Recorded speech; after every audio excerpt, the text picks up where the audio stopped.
Berani berpikir bebas, seri 19. Evolusi Tuhan di Timur Tengah. Dari roh alam ke Tuhan mutlak.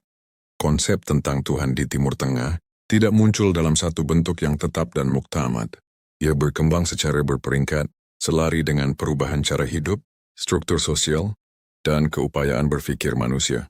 Sejarah menunjukkan bahwa gambaran tentang Tuhan berubah mengikut keperluan dan konteks zamannya. Pada peringkat awal, manusia hidup dalam persekitaran yang penuh ancaman alam seperti ribut, banjir, penyakit, dan kematian mengejut. Tanpa pengetahuan saintifik, fenomena alam ini difahami sebagai kuasa gaib. Maka lahirlah kepercayaan kepada roh-roh alam, seperti roh hujan, roh angin, roh penyakit, dan roh kesuburan.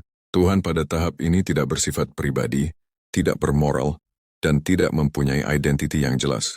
Ia sekadar berfungsi sebagai penjelasan kepada ketakutan manusia terhadap alam. Apabila tamadun awal seperti Sumeria dan Babylon muncul, konsep Tuhan turut mengalami perubahan.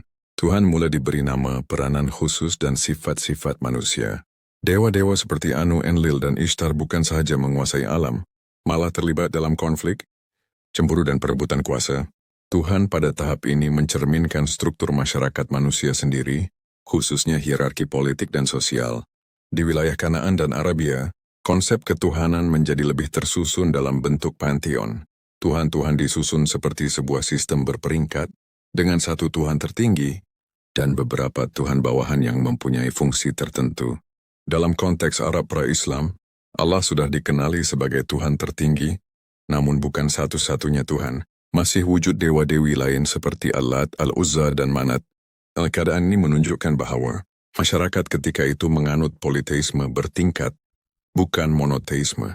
Peralihan penting berlaku apabila manusia mula menumpukan penyembahan kepada satu Tuhan utama, tanpa menafikan kewujudan Tuhan lain.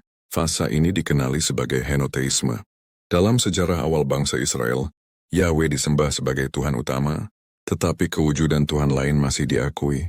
Larangan menyembah Tuhan lain menunjukkan peralihan ke arah pemusatan kuasa ketuhanan, tetapi belum mencapai monoteisme mutlak. Islam muncul sebagai bentuk monoteisme paling tegas dalam sejarah Timur Tengah. Ia hadir secara revolusi. Islam bukan sahaja menegaskan penyembahan kepada satu Tuhan, malah menafikan kewujudan Tuhan-Tuhan lain.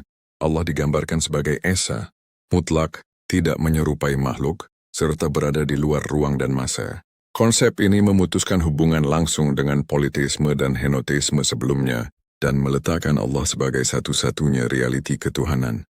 Namun jika diperhatikan dengan seksama, jejak sistem ketuhanan berlapis masih wujud dalam bentuk yang berbeza. Entiti-entiti yang dahulunya menyerupai dewa-dewa kecil, tidak lagi dianggap sebagai Tuhan, tetapi ditransformasikan menjadi malaikat, iblis, syaitan, dan jin. Mereka mempunyai nama, peranan khusus, dan fungsi kosmik, namun tidak disembah, dan sepenuhnya berada di bawah kekuasaan Allah. Ini menjadikan Islam sebagai monoteisme dengan sistem kosmik berhierarki, di mana kuasa mutlak berpusat pada satu entiti tertinggi. Dalam Islam juga, fungsi Tuhan berkembang jauh melangkaui peranan sebagai pencipta alam.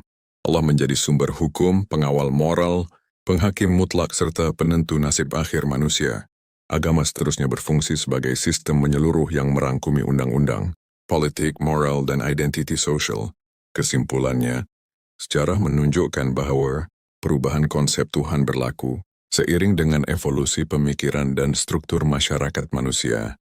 Daripada roh alam kepada dewa-dewa, seterusnya kepada Tuhan tunggal yang mutlak, gambaran tentang Tuhan semakin kompleks dan berpusat. Hal ini menimbulkan persoalan kritikal, sama ada yang berubah itu hakikat Tuhan, atau sebenarnya hanya cara manusia memahami dan membina konsep ketuhanan itu sendiri. Berani berpikir bebas, Sir Moza.